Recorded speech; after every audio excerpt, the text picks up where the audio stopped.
ఎప్పటిలాగే ఈరోజు కూడా రూపాయి ఉపయోగం లేని ఫ్యాక్ట్స్ తీసుకొచ్చాను మీకోసం. ఇక మొదలెడదామా?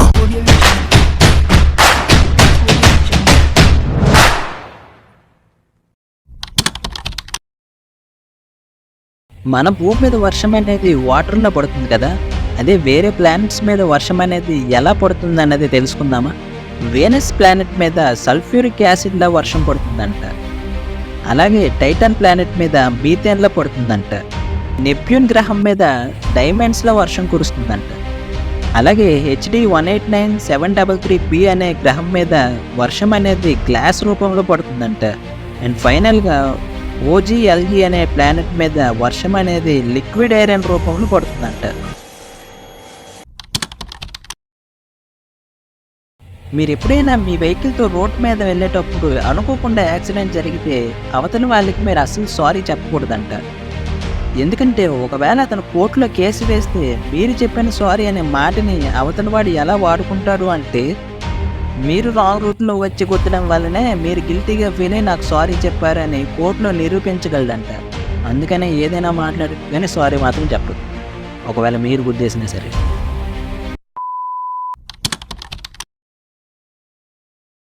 టైటానిక్ షిప్ మునిగిపోయిన తర్వాత లెక్కలేనన్ని శవాలు సముద్రంలో తేలుతూ ఉన్నాయి. బట్ వాటిని అంటే ఆ శవాలను కలెక్ట్ చేసే వాళ్ళు మాత్రం ఓన్లీ ఫస్ట్ క్లాస్ అంటే బాగా బలిసిన వాళ్ళ ఫొటోస్ని తీసుకెళ్ళి వాళ్ళ డెడ్ బాడీస్ని మాత్రమే ప్రిజర్వ్ చేశారంట. మిగతా వాళ్ళ డెడ్ బాడీస్ అన్ని సముద్రంలో వదిలేశారు. వాళ్ళు ఎందుకు ఇలా చేశారని అడిగితే ఫస్ట్ క్లాస్లో ఉండే వాళ్ళ పేర్ల మీద ఆస్తులు ఉన్నాయని వాళ్ళు చెప్పారు. అందుకే ఫస్ట్ క్లాస్ వాళ్ళ బాడీస్ని మాత్రమే మేము కలెక్ట్ చేసామని చెప్పారు. 2009 నవంబర్ 28న ఒక సూపర్ మార్కెట్కు వెళ్ళిన ఈ అబ్బాయి అనుకోకుండా 12 అడుగుల రీఫ్రిజిరేటర్ వెనక తల్లకిందులుగా పడిపోయాడు. అతను కాపాడండి అని అరుస్తున్నప్పటికీ అక్కడ ఉన్న మిషన్ సౌండ్స్ వల్ల అతని అరుపులైనవి బయటికి అస్సలు వినిపించలేదు. అలా పడిపోయిన అబ్బాయి కొన్ని రోజులకి అలానే ఉండి చనిపోయాడు కూడా. ఇలా 10 ఇయర్స్ గడిచిపోయి 7 ఇయర్స్ పాటు ఆ సూపర్ మార్కెట్ రన్ చేసినప్పటికీ 3 ఇయర్స్ పాటు క్లోజ్ చేసి ఉంచారు. మళ్ళీ తరువాత 2019 జూలై 22న ఓపెన్ చేశారు రెనోవేషన్ కోసం. అలా క్లీన్ చేసే ప్రాసెస్లోనే అక్కడ ఉండే రీఫ్రిజిరేటర్ను కూడా తీశారు. అలా తీసేసరికి వెనక స్కెలిటన్ సిస్టమ్ ఉండేది గమనించారు.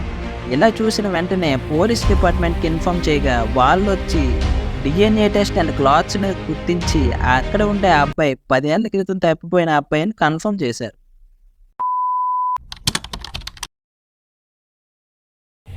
మన బయట ప్రపంచంలో కొన్ని జంతువులు విచిత్రంగా నిద్రపోవడాన్ని మనం గమనిస్తుంటాం. అది ఎలా అంటే బాతులు కళ్ళు తెరిచి నిద్రపోతాయి. సీ ఆటర్స్ అనేవి ఈ వీడియోలో చూపించినట్టు కామెడీగా రివర్స్లో పడుకుంటాయి. నేను రాత్రి 4 గంటలకు పడుకుంటాను. అలాగే ఇప్పుడు నేను చెప్పబోయే యానిమల్ నిద్ర కూడా కొంచెం చూడడానికి విచిత్రంగానే ఉంటుంది. మీరు కనుక సముద్రంలో ఉండే స్పర్మ్ వేల్స్ నిద్రపోవడం చూసినట్లయితే అవి పెళ్లి టెంట్కి వేసే కర్రల్లా నిటారుగా నిలబడి పడుకుంటాయి. ఇవి ఇలా పడుకోవడానికి కారణం మంచిగా బ్రీతింగ్ అందడానికి అండ్ సెకండ్ రీజన్ వచ్చేసి ఇలా పడుకోవడం వల్ల తక్కువ ఎనర్జీ ఖర్చు అవుతుంది. అందుకే ఇవి ఇలా పడుకుంటాయి. రైల్వే స్టేషన్లో ఎప్పుడైనా వాళ్ళ రేట్స్ని గమనించారా? బయట 10 రూపీస్ ఉండే వాటర్ బాటిల్ ఇక్కడ 20 రూపాయలు అంతకంటే ఎక్కువ ఉంటుంది. మళ్ళీ పక్కన ఫ్రీ వాటర్ దొరుకుతుంది. మరి షాప్ వాడు ఏ ధైర్యంతో అమ్ముతాడో నాకు అర్థం కాదు. సో ఈ సోదంతా ఎందుకంటే ఈ వీడియోలో కనిపిస్తున్న 92 ఏళ్ల బామ్మ ఈ రైల్వే స్టేషన్లో అందరికీ ఫ్రీగా వాటర్ పంచుతూ ఉంటుంది. దీనికోసం తను ఒక టీంను కూడా మెయింటైన్ చేస్తుంది. ఎందుకు ఇలా చేస్తున్నామని ఈ బామ్మని అడిగితే ఎవరైనా వాటర్ కోసం ట్రైన్ దిగి ఆ ట్రైన్ మిస్ అయిపోతే వాళ్ళ ఫ్యామిలీకి దూరం అయిపోతారు, అలా జరగకూడదని చెప్పేసి తను ఫ్రీగా వాటర్ పంచుతుంది ట్రైన్లో ఉన్న వాళ్ళకి.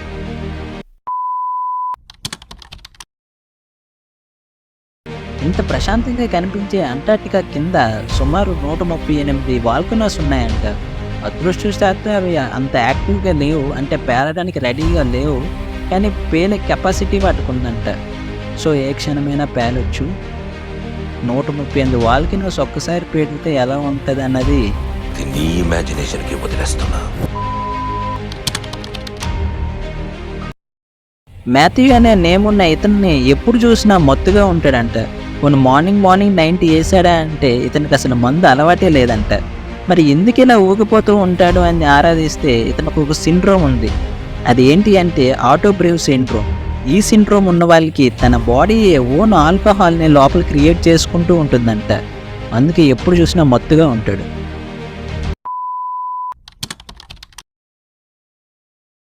ప్రపంచంలోనే అసలు ఏమీ పీక్కుండా ఎదగడం ఎలా అనేది ఇప్పుడు నేను చెప్పబోయే అబ్బాయి నిరూపించాడు. ఇతన్ని అందరూ సింపుల్గా డూయింగ్ నథింగ్ మ్యాన్ అని పిలుస్తారు. ఇంకా విషయానికి వస్తే సోజీ మొరిమోటో అనే ఇతను 1983లో జపాన్లోని టోక్యో సిటీలో పుట్టాడు. ఇతను ఒక పబ్లిషింగ్ కంపెనీలో వర్కర్గా పనిచేసేవాడు. లాక్డౌన్ టైంలో ఇతని ఆర్థిక పరిస్థితి బాగోకపోవడం వల్ల ఏం చేయాలో తెలియక ఇతనే ఆన్లైన్లో రెంట్కి పెట్టేసుకున్నాడు. సో ఎవరైనా ఇతన్ని బుక్ చేసుకోవాలనుకుంటే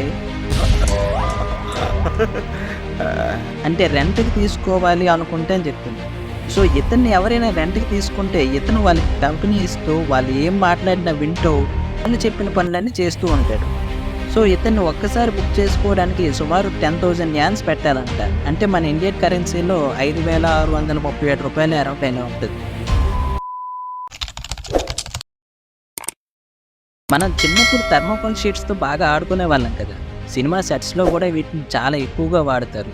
ఈ మధ్య ఏదైనా పెద్ద ప్రోడక్ట్ కొనేటప్పుడు వాటిని ప్రొటెక్ట్ చేస్తూ ఈ థర్మోకోల్ షీట్సే పెడతారు. కానీ ఎప్పుడూ ఆలోచించలేదు కదా వీటిని ఎలా తయారు చేస్తారు. ఇప్పుడు తెలుసుకుందాం. థర్మోకోల్ షీట్ అనేది పాలిస్టిరిన్ అనే కాంప్లెక్స్ మెటీరియల్తో తయారవుతుంది. ఈ పాలిస్టిరిన్ అనేది పెట్రోలియం బై ప్రోడక్ట్. ఈ పెట్రోలియం బై ప్రోడక్ట్ అంటే పెట్రోల్ని తయారు చేస్తున్న క్రమంలో వచ్చిన ప్రోడక్ట్ అన్నమాట.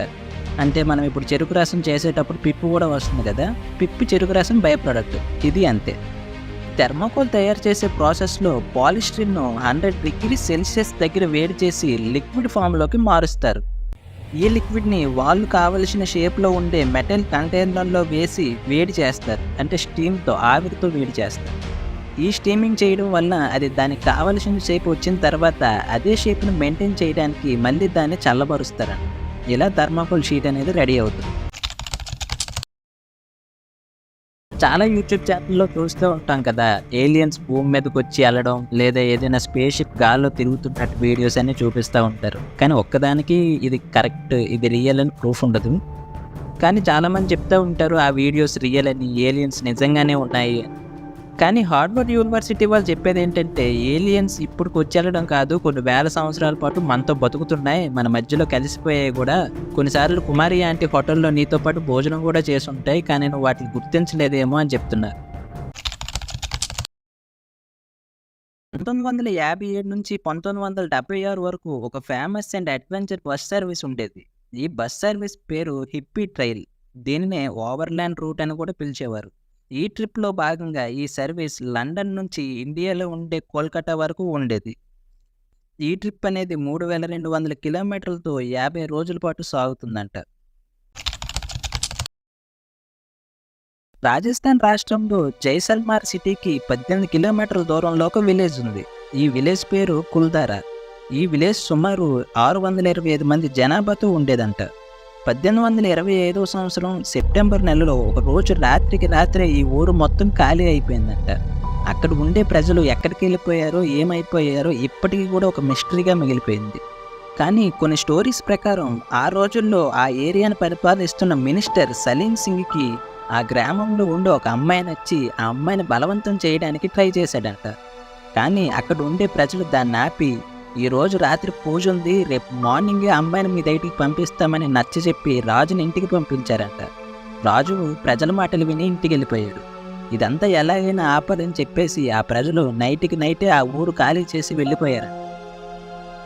కానీ ఇది ఎంతవరకు నిజమో ఎవరికి తెలియదు. హరికేల హజబ్బా అనే ఇతను 1956 అక్టోబర్ 15న కర్ణాటకలోని ఒక ముస్లిం ఫ్యామిలీలో జన్మించాడంట. ఇతనికి చిన్నతనంలో చదువబ్బక ఒక ఫ్రూట్ బిజినెస్ని స్టార్ట్ చేశాడు. ఇలా బిజినెస్ చేస్తుండగా ఒకరోజు ఒక అమెరికన్ టూరిస్ట్ ఇంగ్లీష్లో ఈ ఫ్రూట్ ధర ఎంత అనేసి అడిగిందంట. దానికి ఇతనికి అర్థం కాక కొంచెం షైగా ఫీల్ అయ్యాడు, నామోషైగా ఫీల్ అయ్యాడంట. నాలా ఎవరు ఫీల్ అవ్వకూడదని చెప్పేసి అందరూ చదువుకోవాలని ఇతను ఊర్లో ఫ్రూట్స్ అమ్ముతూనే వచ్చిన డబ్బుతో ఒక స్కూల్ కట్టించేశాడంట. దీనికి గాను ఇలా స్కూల్ కట్టించినందుకు 2020లో మన గవర్నమెంట్ పద్మశ్రీని కూడా అందించింది. ఈ మధ్య కార్టూన్ నెట్వర్క్ అనేది క్లోజ్ అయిపోతుందని బాగా వార్తలు వినబడుతున్నాయి కదా. ఇంకా చాలామంది అది నిజమే అనుకొని ఫిక్స్ అయిపోయి పోస్టులు కూడా పెడుతున్నారు, rest in peace cartoon network అని. కానీ విషయానికి వస్తే ఎక్స్ హ్యాండిల్ యానిమేషన్లో పనిచేసే ఒక ఎంప్లాయీ ఎప్పటి నుంచో కార్టూన్ నెట్వర్క్ నుంచి ఎలాంటి ఇన్ఫర్మేషన్ రావట్లేదని, అది క్లోజ్ అయిపోతుందేమో అని ఊహించి సోషల్ మీడియాలో ఈ విధంగా పోస్ట్ చేశాడు, కార్టూన్ నెట్వర్క్ ఈస్ డెడ్ అని. ఇంకా అదే అందరూ నిజమనుకొని నమ్మేసి కార్టూన్ నెట్వర్క్ అనేది పూర్తిగా క్లోజ్ అయిపోతుందేమో అని నమ్మి rest in peace cartoon network అని హ్యాష్ ట్యాగులు పెట్టి పోస్ట్ చేస్తున్నారు. ఈ విషయం కార్టూన్ నెట్వర్క్ వరకు వెళ్ళి వాళ్ళు ఈ విధంగా సమాధానం చెప్పారు, ఇందులో ఎలాంటి నిజం లేదని. జొమాటోలో పనిచేసే డెలివరీ బాయ్స్ని కనుక చూస్తే వాళ్ళ జర్నీ మధ్యలో రెస్ట్ తీసుకునేది చాలా తక్కువగా ఉంటుంది. ఒకవేళ తీసుకుందాం అనుకున్నా వాళ్ళకి సరైన చోటు దొరకదు. దీనిని దృష్టిలో పెట్టుకొని జొమాటో కంపెనీ వాళ్ళు 450 రూమ్స్ని కట్టబోతున్నారంట. ఈ రూమ్స్లో కూర్చోవడానికి కుర్చీలు, water facility, mobile charging and wifi కూడా ఉంటుందంట.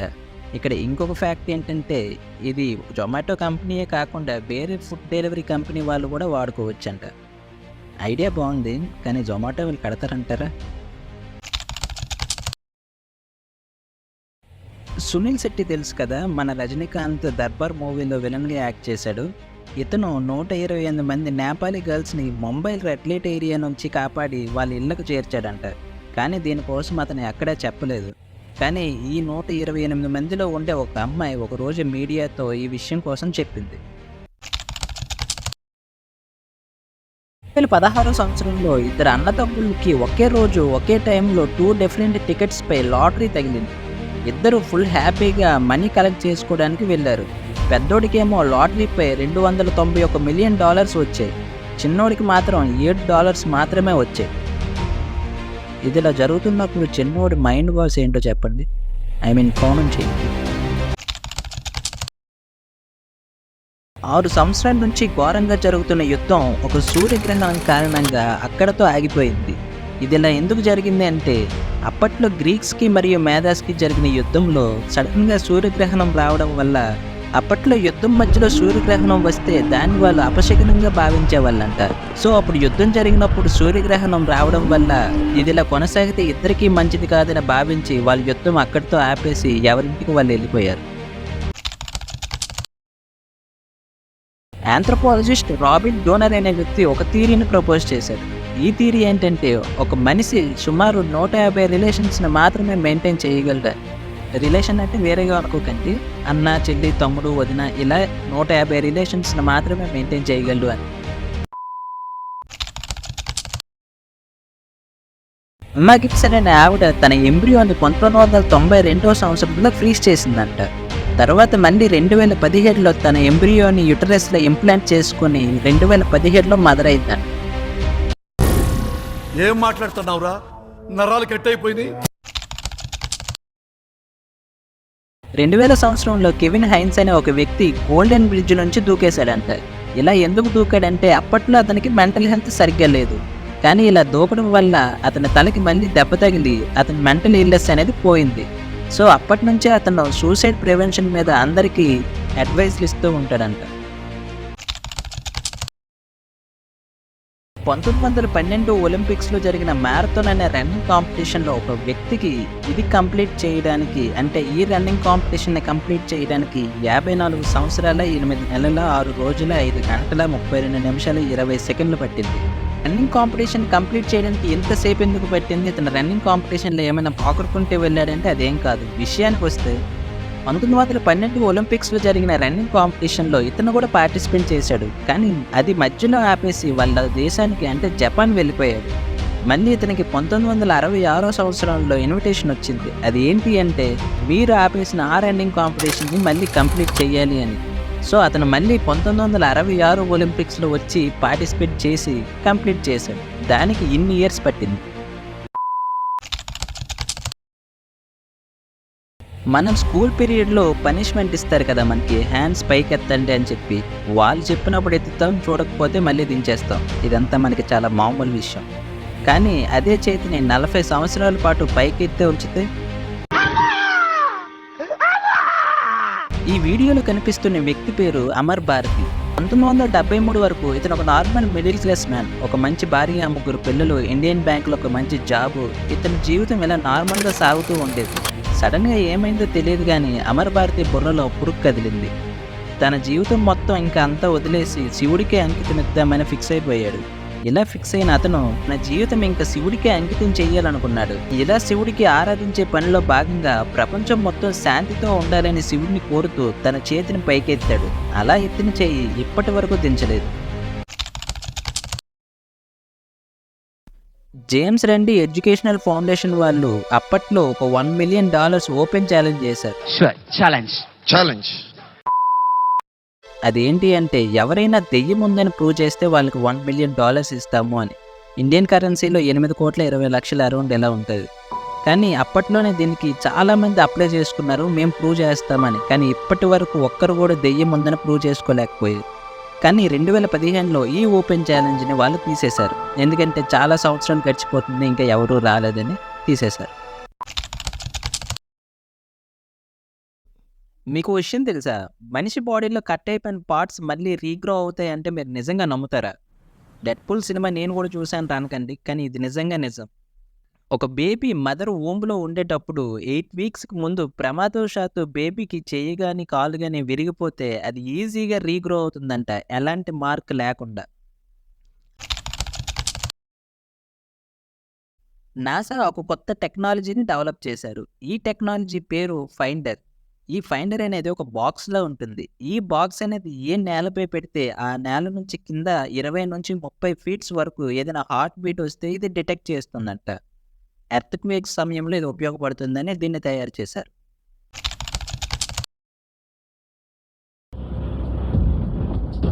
మర్చిపోయాను, గుర్తొచ్చినప్పుడు చెప్తాను. నీ అంత చూస్తాను